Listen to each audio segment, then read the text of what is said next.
have him make an opening statement, but for now, let's just go ahead with questions for Austin. I'll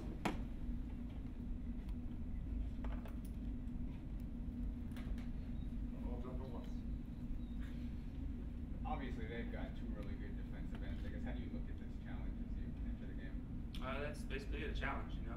It's football. There's always going to be someone that's better than you on the other side of the grass, whatever it is. And here's a good opportunity for our offensive line to prove what we have, and you know, we're going to attack it. It's a challenge, and that's how we're going to do it. We're going to attack it head on and not go into it at all.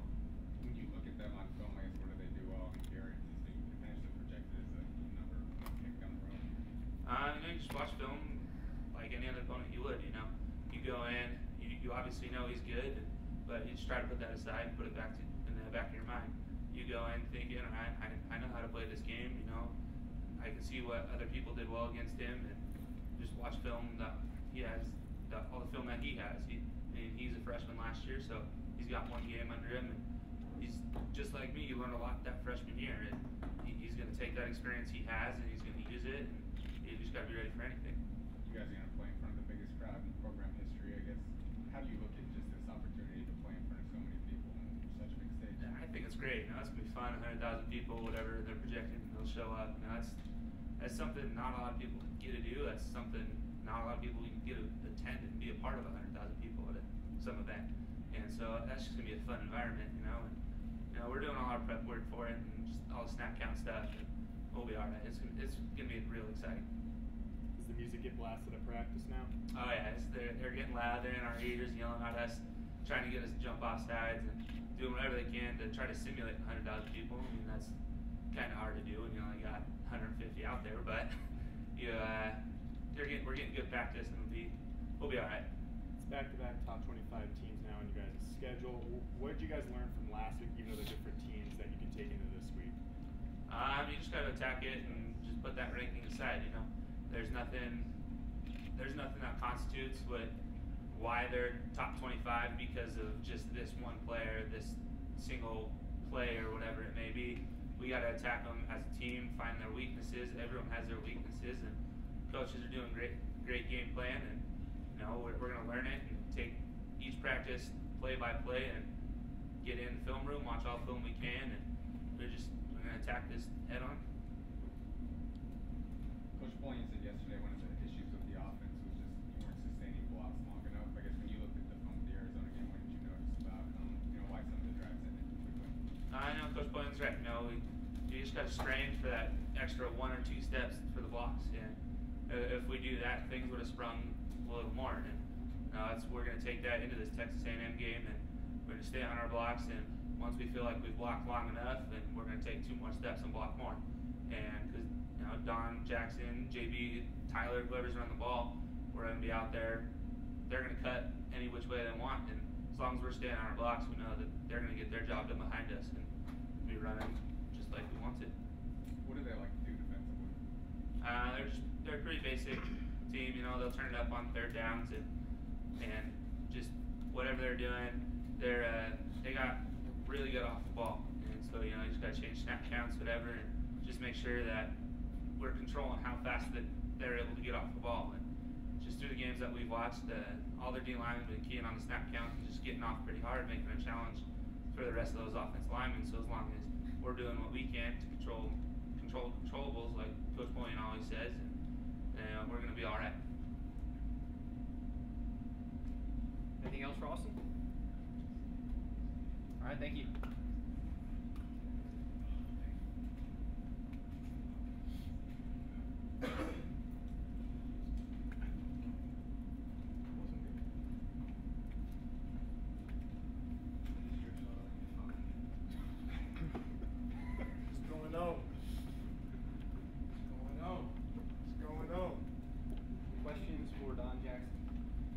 Is this one of those venues that's kind of on the bucket list for players?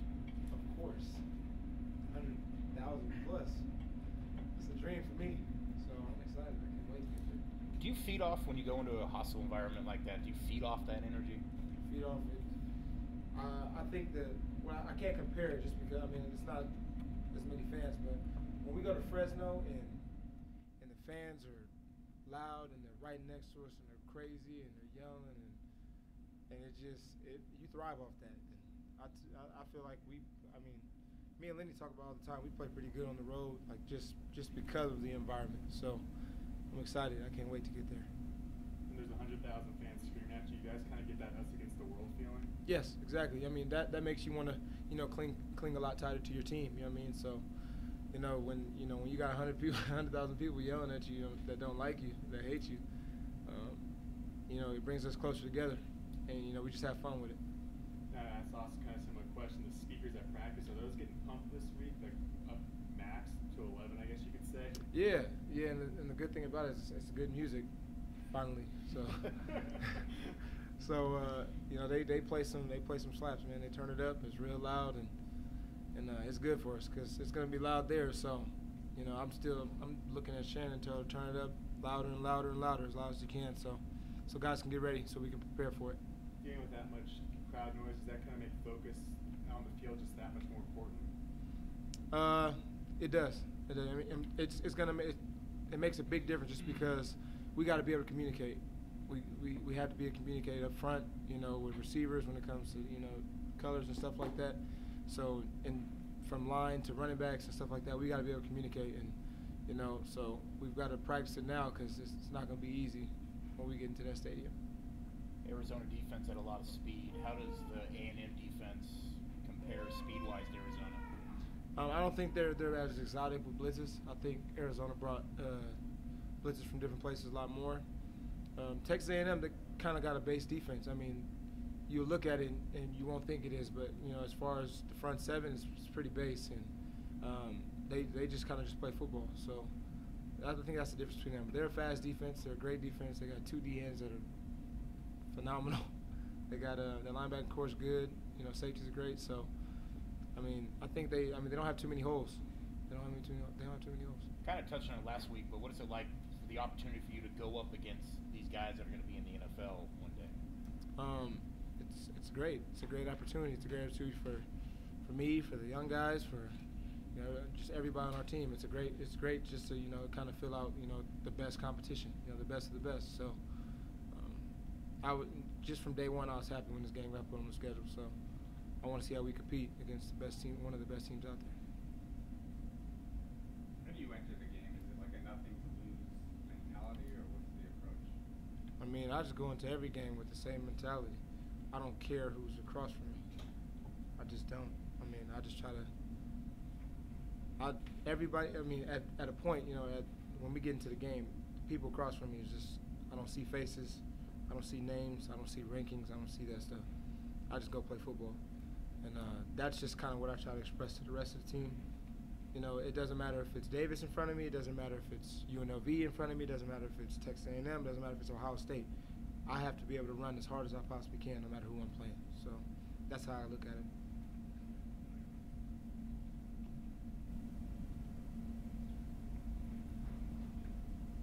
Anything else for Don? All right. Thank you, guys.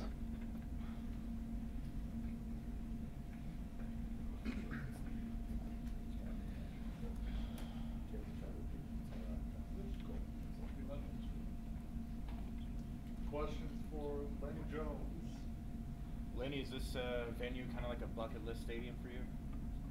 Yeah, finding out that they hold 100,000 plus, definitely. Playing at Florida State was great. Playing at the Rose Bowl was great. Playing back home at Cal was great. This goes along with those games. So yeah, I'm excited to play there. You think playing in stadiums and environments like that kind of prepare you for something like this? I don't know. I think 100,000 is a different animal. So I'm ready for the challenge. Their fan base, known as the 12th man, they're pretty famous. Do you feed off that kind of crazy environment when you go in when everyone's against you? Yeah, I know this is crazy to say, but I actually like road games better than home games. I like being the bad guy. Everybody hating us, everybody booing us, cheering against us, and then you get to silence that crowd. It's the best feeling. What's that offense like out there? Pretty explosive. Fast. Want to get you out, play basketball on turf. Just got to run to the ball, wrap up, tackle, and be ready to go. Yeah, wrapping up's going to be really important. Their running back, I think he's like 240. Yeah, he's pretty big. He looks like a D lineman out there, but I mean, we tackle each other in practice, so won't be much. Where do you feel you can get that extra juice on the road? Where do I feel like we can get it? You personally. Me personally, I get it from I get it from the crowd. I interact with the crowd. I get them to start talking mess to me. I talk mess to them, and that excites me. And then after I make a play or after we get a 3 and out, I go back to that same section and I just give them a wink and smile at them.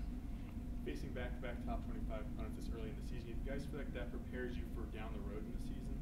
Yeah, definitely. When you play tough teams like Arizona and Texas A&M, it's pretty much the best competition you're gonna get. I mean, they're ranked in the top 25 for a reason.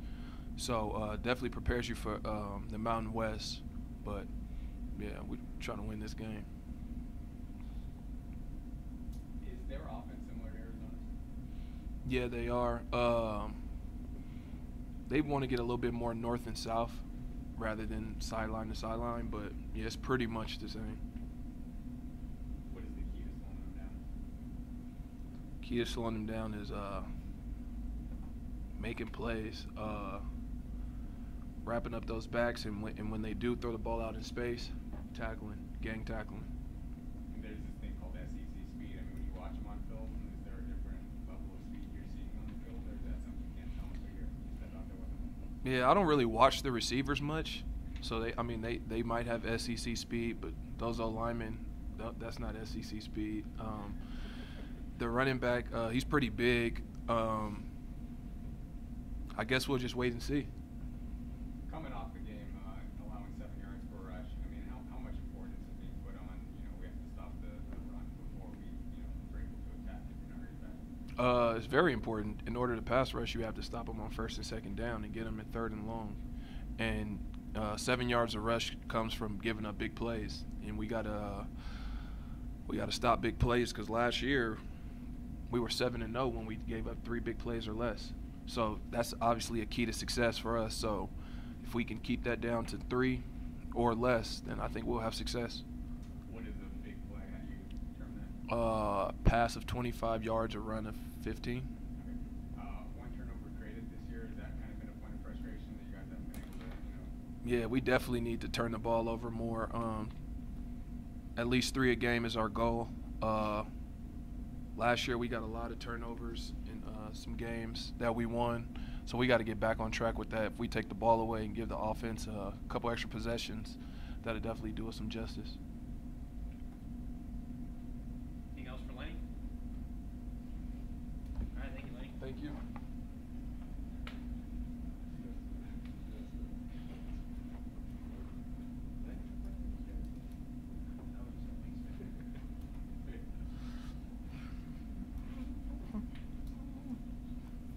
Last but not least, tight end Jared Gipson.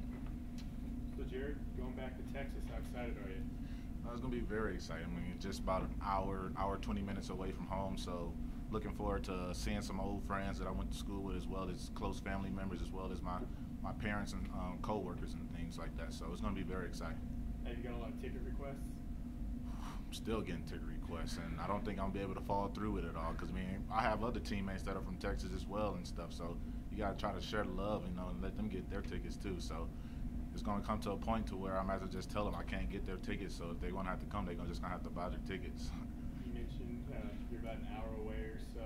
Did you ever go to Aggie games growing up? Yes, I actually went to their last game against UT in 2011, and that game, when it comes to their football, they do not sit down at all. They literally standing up the whole entire time. So for us to be out there and just to be out there and to see all of that is going to be very exciting.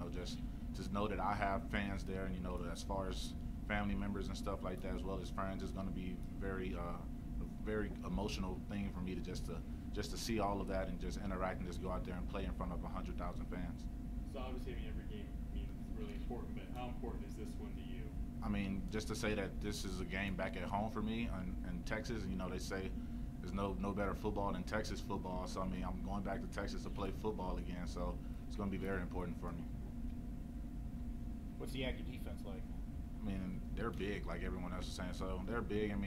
And when it comes to playing against big players and stuff, it just all falls back on the technique. So we have great coaches here that are teaching us great technique, just to stay lower than them and just finish through your blocks and put your hips through every block. So when we do all of that, technique, it can take you very far. No, it's a different defense, but the fact you just played Arizona, does that prepare you more for a defense like this than if you'd have played, I don't know, another Mountain West school? I mean, when it comes to just preparing, you can prepare for any team just by watching film. So, I mean, the coaches have us watching film either by ourselves or with them, breaking down players' weaknesses, just things like that. So when it comes to coming down to technique or just breaking down an opponent, it all comes down to watching film. And by us playing Arizona, we saw that we had a little bit of flaws in our offense, so we get to correct those flaws and then just bring out all of our corrections and stuff to Texas A&M. Did you grow up a fan of them or Houston? Or? I actually grew up a fan of UT because my dad was a UT fan, so you just basically go whatever dad goes with. So that's what I went with. But then when I kind of got into high school, I started learning. Got learning more about football and more things in there, and all of my friends and stuff, they all wanted to go to A&M and stuff. So I was just like, well, what's so significant about A&M over Texas? And I really just still became a Texas fan, but I really just never understood why there's such big things between those two teams, though. So what is that atmosphere like that you went through there? Yeah, so it's like they are literally, like I said, they're standing up the whole game and cheering the whole game. And it's like if you're sitting down, you're going to miss the whole game because you're not going to see one thing unless you're at halftime, because that's when people sit down and that's about it. So everybody in the stands, not just the certain sections? No, every single person in the stands is standing up from what I've seen. Do you talk to the other Texas guys about going back home? Oh yeah, I talk to them all the time because they're excited to see me play. I'm excited to see them for the little bit of time that I do get to see them, but then I also get to play in front of them though. So they get to just get to basically reunite with the high school days, because I have one friend on the team who's a linebacker, and me and him basically, we weren't on the same team, but we played against each other every day. AJ Hilliard, number 46, so he went to Klein Oak, I went to Side Creek, and we literally played each other all 4 years of high school. So it's going to be fun to just reconnect with him. How do you measure success in this game? You guys are obviously a big underdog going into it. When it comes to measuring success, it all just comes down to how you prepare. When it comes to practice, film, eating right, sleeping right, it all just comes down to preparation. Anything else for Gip? All right, thank you. Should just be a few 5-10 minutes or so here before Coach Polian gets here. I take that back. He's coming down the stairs right now.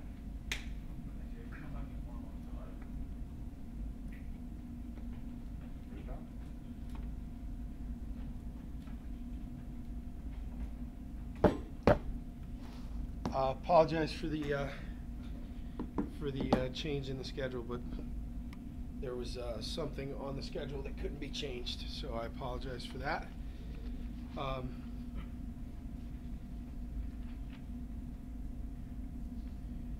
We've already had two practices in regards to Texas A&M yesterday and today. We have totally shifted gears.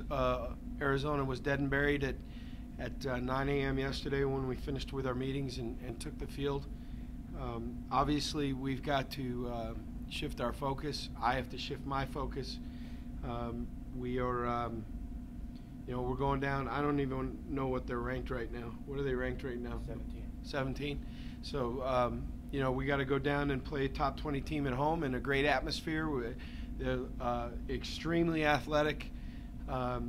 They are dynamic offensively, and with the arrival of Coach Chavis to run the defense, they're distinctly different from what I remember, and they're playing at a very high level, and they have difference makers across the board. Obviously, I have a strong relationship with Coach Sumlin. He is a friend and a mentor. I have a ton of respect for every coach on their staff. I know them all.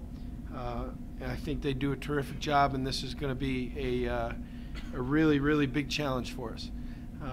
We're looking forward to it. We're looking forward to the chance to go down there and play in what will be a really, really cool atmosphere for our guys. it's a stage that you don't get to play on very often. Offensively, very similar to what they were running when I was there, in the sense that it is still very much high tempo, a lot of 4 wide receivers. Different from Arizona in the sense that Arizona had a lot of run-pass combinations where the quarterback could pull it and then throw. Not as much of that with Texas A&M. They're either going to hand it off or it's a design throw. Although Murray, obviously Kyler Murray is exceptional with his feet. I mean, he might be one of the 2 or 3 fastest guys on the field on both sides when he's on the field. Trey Carson, the tailback, was there when I was there. Trey's a load. He's, they list him at 235. He might be a little bit north of that. The offensive line is big and athletic. Kyle Allen is a very, very good quarterback. He's like our guy, Stewart, in the sense that people don't give him enough credit for his athleticism. He can run. And then obviously Kyler Murray was one of the top recruits in the country, and there's no doubt, there's no mistaking that he can run. The wide receivers are all good. It's a very, very good offensive football team, and we've got our hands full, and we've got to be ready to play. We can't be surprised by their speed. It took us 2 series against Arizona to get used to their speed. We've seen speed now. We can't take 2 series to get used to the speed of the game. We've got to be ready to go from the get-go. Defensively, their 2 defensive ends are as good as anybody in the country. Myles Garrett and Deshaun Hall are exceptional. Alonzo Williams has been there for a while, and I was there when we recruited Alonzo. He's a good player. Obioha was an end. They've kicked him inside to play tackle now. And then, Brandon Williams at one corner, a converted running back, and Devontae Harris at the other, who started as a freshman and is an exceptional player. So obviously we have our hands full. My focus really is on trying to make sure that everybody just does better this week, starting with me, the coaching staff, the players. We just need to be better. It doesn't matter what you call if you don't leverage the football. It doesn't matter what defense you call if you're giving up 7 yards of rush, which we obviously can't happen again. It doesn't matter what you call on 4th and 1 if we can't move the line of scrimmage. We've got to convert third downs. We've got to keep drives alive and keep our offense on the field. So we're obviously, respect a great nationally ranked opponent. We're playing in a cool place, but our focus really is on trying to get better this week because we got a lot of football left to play. So with that, I'll take any questions. Obviously, it's not ideal to play ranked teams back-to-back like you are, but the fact you just saw some speed, does it help you going into this game at all?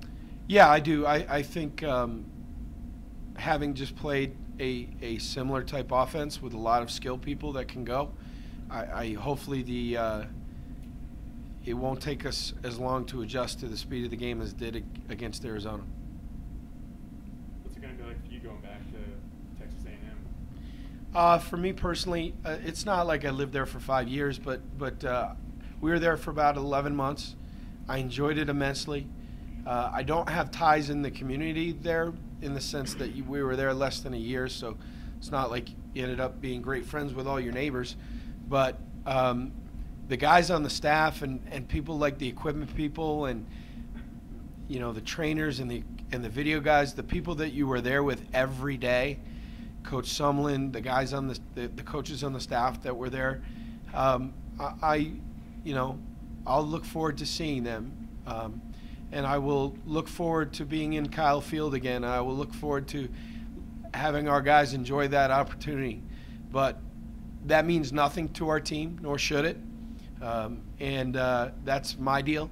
And it'll be nice to go out early before the game and see everybody and visit and see how the kids are doing and all that fun stuff. But But when, pregame warm-ups start, it's time to go play a football game. As far as the atmosphere in the stadium, what have you told the team about that? I told them it's going to be loud. I mean, I would expect that they'll fill it up. It'll be over 100,000, I imagine now with the renovation, that they're going to see one of the coolest student sections in all of America. The 12th man, 30,000 deep, standing up the entire game. That when they sing the Aggie War Hymn and sway arm to arm, the stadium actually moves, or at least it used to before they invested $400 million into it. But that we're not going to be intimidated. We're going to enjoy this opportunity. The same, my first year here, everybody said, boy, isn't it going to be cool for your kids to play in the Rose Bowl? Yeah, really cool. And this one's no different. This is, to me, one of the top 15 or 20 venues in all of college football, and our guys, including our coaches, get the chance to go compete there. And I want them to enjoy that opportunity. It's pretty cool. Are you boosting the speakers at practice? Yes, loud. Yep, loud as we can get it. I don't always agree with the music of choice, but it's loud. Do the Aggies rotate their quarterbacks? I don't think they're on a set rotation. I think Coach Sumlin just kind of goes on how he feels, and if they do have a set pattern to it, we haven't figured it out yet. We're planning on seeing both, because both have played in the first two games, and they're both very different. So we're going to have to, have an idea. We certainly need to know who's in the game, and how the game is called might vary a little bit depending on which quarterback's in there. Yeah, how difficult is that to prepare for two quarterbacks, especially when they play differently? They are very different. There's no doubt about it. The tendencies and what they're good at are very different. So yeah, it creates another issue. Not that we didn't have enough to begin with, but yeah, it creates another one. What's your biggest takeaway from the time you spent with Coach Sumlin and the other coaches on that staff? And what do you feel like you've learned the most in that experience? Aggie Land, unless you've been a part of it from the outside looking in, I think sometimes people kind of raise an eyebrow at Aggie fans and alums of the university, and they think maybe sometimes that their traditions and all that stuff are a little hokey. There's nothing hokey about it when you're on the inside. Incredibly warm, welcoming university community. They really are great fans. They remind me of Nebraska fans in the sense that they're very loud for their own team, but they're not hostile. They're not obnoxious. They're really cool fans. Coaching there for a year was a lot of fun. It was one of the best years I've ever had in coaching, was the time I spent there. I learned a lot from Coach Sumlin. We're not the best of friends, but we still speak. We text back and forth. In my first year here, I leaned on him a lot for advice. And I learned a lot in 11 months about how to communicate with players, how to communicate with staff, how to hire good people and let them do their jobs and try not to micromanage. But the single biggest lesson he taught me was that football should be fun. He didn't mind playing music at practice. He liked them bouncing around. He liked when they had a smile on their face. I mean, that Friday walkthrough at Texas A&M, first time I saw it, I couldn't believe my eyes, because the vast majority of the staff had come with him from Houston. It's just me and one other guy, I believe, were kind of the outsider. Well, a handful, but a lot of the guys were from Houston and had been with Coach before. And we go out for their first Friday walkthrough, and I know Jake Matthews is going to be a first-round draft pick when I'm there. First spring ball, I'm like, my God, this guy's a great player. And the first Friday, Johnny Manziel is throwing go routes to Jake Matthews, and I'm going, guys, that's a top 10 draft pick left tackle. Why are we letting him run go routes and sneakers on a Friday? I could just envision him turning an ankle, and the music playing on a Friday, and everybody shucking and jiving and having a good time. And Kevin knew kind of how I was raised in the business, and he would saddle up behind me and be like, this drives you nuts, doesn't it? And I'd say, yeah, it does. This is against every part of my DNA. But I saw how effective it was, and how when we went into big games, they were loose and ready to play and having fun. And we've brought some of that here. And, whether or not it's truly been successful, I guess we don't know yet, but I think it does. I think sometimes we play a little bit better than than our parts because they're having fun and they enjoy one another. And, you know, I learned that from Kevin. When you go to such a hostile environment and playing a team that's ranked as high as they are, I mean, how do you look at this game and measure what is a success on the other side? I know wins and losses are important, but what types of things do you want to see from your football team? It was interesting. I'm glad that you brought that up because I spoke to the team a lot yesterday. Yesterday. It only feels like yesterday. It was this morning. I spoke to the team at great length this morning about we need to play better. We need to play better. I wanted our focus at practice today on being a better fundamental football team. And a couple of guys got annoyed and said, why aren't you talking about winning? As if they felt that I didn't think we could win the game. I do believe we can win the game, but in order to win the game, we got to play better. So on Tuesday, I wanted our focus at practice to be on playing better. I like the fact that a couple of guys said, why aren't we talking about what it takes to win this game? I like the fact that that's where their heads were. I didn't do a good enough job of articulating my message to the team this morning, but you know, we're going to plan, and the plan's not to keep it close. We're going to try to win. I know the odds are stacked against us, but they were stacked against Jacksonville State at Auburn, and you know, for 58 minutes they went toe to toe. You know, we want to go win the game. Now, as a coach, when I sit back with whatever the result, we need to play better fundamental football. We need to do a better job stopping the run. That involves block destruction and gap discipline. We need to do a better job of sustaining drives on offense. That means staying on blocks so 4-yard runs don't, you know, become 8 and 12-yard runs. We need to complete throws, protect the quarterback. We need to do all those things. Those little fundamental things, we need to do those better. And until we do those better, you know, like I said, we got a lot of football left against a lot of teams that will look like us. And we, in order to compete with anybody right now on our schedule, we got to do those little things better. Did you recruit a lot of the kids on the team? Not a lot, but Devontae Harris, I was involved in recruiting. Myles Garrett, I was involved with in his junior year. He came out of my recruiting area, and we had begun a relationship. You know, a lot of the guys, like Sam Miller, who wears number 12 for them, the 12th man, which is a really big deal. Sam Miller was a walk-on when I was there, and you could tell immediately he was going to someday be the 12th man. Great kid, flew around. Drew Kaiser, the punter. Taylor Bertolette, the kicker. I coached all those. There won't be a ton of guys, but there'll be some that I can't wait to see and hug and, you know, wish them luck after they play us. The SEC speed thing, I mean, you coached a year there. Is that real? Yeah. I mean, I'm sure people want me to say it's no big deal, but yeah, they're fast. Arizona's fast. So is A&M.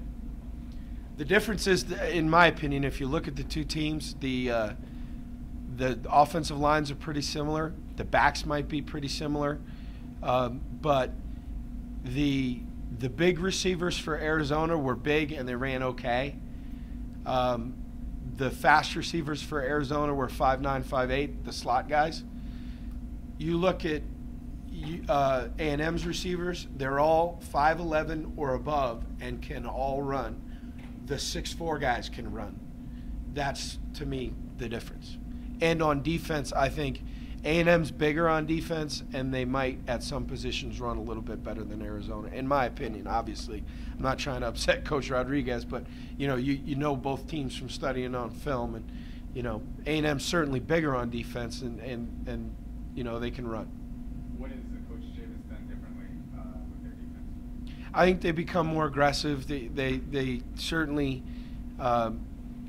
and I like Mark Snyder very much, and we won 11 games with Mark Snyder as the coordinator, so I'm not trying to slight Mark, but you know, Coach Chavis has his own style, and you can see it. It's aggressive. It's, you know, changing the fronts. It's letting the athletes go be athletes and not hem them up, and really, you know, for 2 years the QB zone run read stuff gave A&M some trouble, and now all of a sudden you're seeing very, very I mean, Arizona State ran some zone read stuff with the quarterback, and you saw a very, very disciplined defense with people in the right place. How big of a challenge is this for Austin Corbett and Jake Henry against those two defensive ends? it's going to be a good litmus test. Now I think, part of the deal against Arizona State, they had the snap count down. I mean, there were times that the two defensive ends against Arizona State were moving before the tackles were. And that's part of our deal. We've got to make sure that we keep them off balance with snap count and with, we've got to do a good job of not becoming predictable and letting them jump the count. They're both great, though. They're both great. Not good, great. So. What's Corey Rush's status for this game? Corey Rush will be out for this game with a high ankle. Our hope is to have him back for Buffalo. Matt Moen is dealing with a non-football medical issue that is currently we're currently working with our medical personnel, and he will be out again this week. And we're hopeful to get him back sometime soon. But again, I have absolutely no involvement in that. That's between our medical staff and the player. Will you be able to travel? We are going to bring him because he's a Texas guy. We're going to bring a couple of Texas guys with us, that some who are even redshirting and won't play in a game. But like we did with the Hawaii trip, if you have room and can do it, I think the right thing is to do it, and we'll bring some Texas guys home so they can hopefully see their families for a little bit. So, all good? Anything else? All right. Thank you. Guys.